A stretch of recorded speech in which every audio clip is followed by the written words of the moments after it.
Genesis 15, Laws of Moses, the Lord's covenant promise to Abram.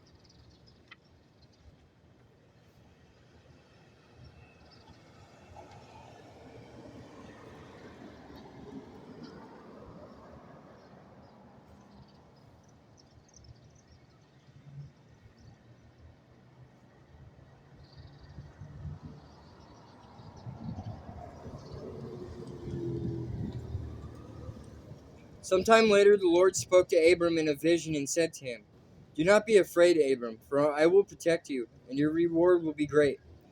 But Abram replied, "O sovereign Lord, what good are all your blessings when I don't even have a son? Since you've given me no children, Eliezer of Damascus, a servant in my household, will inherit all my wealth. You have given me no descendants of my own, so one of my servants will be my heir." Then the Lord said to him, "No, your servant will not be your heir, for you will have a son of your own who will be your heir." Then the Lord took Abram outside and said to him, "Look up into the sky and count the stars if you can. That's how many descendants you will have."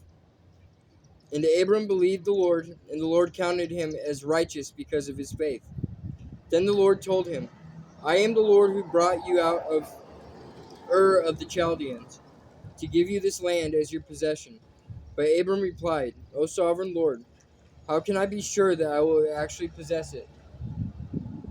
The Lord told him, "Bring me a 3-year-old heifer, a 3-year-old female goat, and a 3-year-old ram, a turtle dove, and a young pigeon."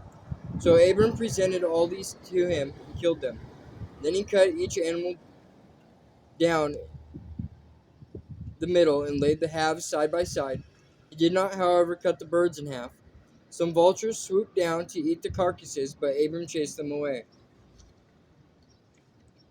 As the sun was going down, Abram fell into a deep sleep, and a terrifying darkness came down over him. Then the Lord said to Abram, "You can be sure that your descendants will be strangers in a foreign land, where they will be oppressed as slaves for 400 years. But I will punish the nation that enslaves them, and in the end they will come away with great wealth. As for you, you will die in peace and be buried at a ripe old age. After 4 generations, your descendants will return here to this land, for the sins of the Amorites do not yet warrant their destruction." After the sun went down and darkness fell, Abram saw a smoking fire pot and a flaming torch pass between the halves of the carcasses. So the Lord made a covenant with Abraham that day and said, "I have given this land to your descendants all the way from the border of Egypt to the great Euphrates River, the land now occupied by the Kenizzites, Cadmonites, Hittites, Perizzites, Rephaites, Amorites, Canaanites, and Girgashites and Jebusites."